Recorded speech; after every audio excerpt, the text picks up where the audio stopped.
And Bryan Boyer is Urban Technology Program Director at the University of Michigan's Taubman College, Ann Arbor. Bryan is also co-founder of the Architecture and Strategic Design Studio, Dash Marshall, based in Detroit and New York. Bryan's work is focused on designing civic futures that blend spatial, institutional, and technological innovation to imagine more humane cities.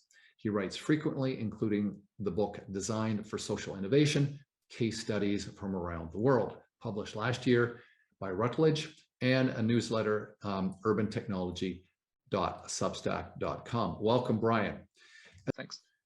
The starting point for me is actually not the words you see on the screen, but a visit that I made to Masdar in 2013. So I was really excited to see the project. I had heard about it for years, and finally my travels took me there, and I wandered around, and it was basically a ghost town. At that point, the ambitions of the project had really caved, and I went to get a coffee. And in the coffee shop next to the cash register was a sign that says, "To save the environment, you can elect to not take a coffee sleeve." And so what I realized in seeing that was on one hand, a kind of charming engagement with the bigger cause, right? That even the coffee shop at Masdar was trying to participate in.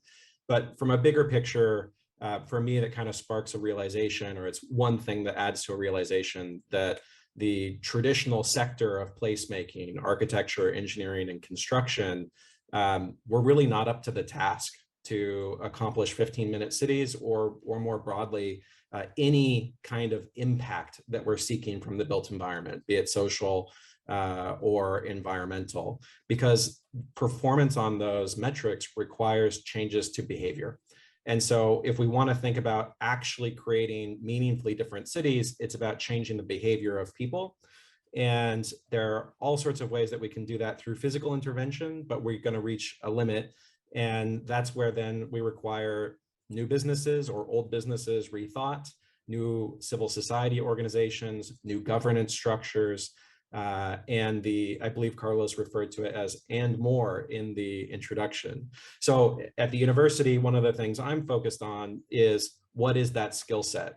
How do we train people to be a meaningful part of rethinking cities and the built environment, not just from the perspective of the hardware, the nouns of the city, but the verbs, the services. How do we rethink the services? How do we rethink the governance around those services, around those businesses and other organizations to encourage movement in the right direction? And so that's the nature of the degree program that we've created at the University of Michigan, which is housed at the Planning and Architecture School, but is actually about service design. And it's because we really see that as one of the missing components of the built environment, insofar as you care about better climate performance, better social performance, or other aspects. So really excited to be here and share the conversation with the other panelists.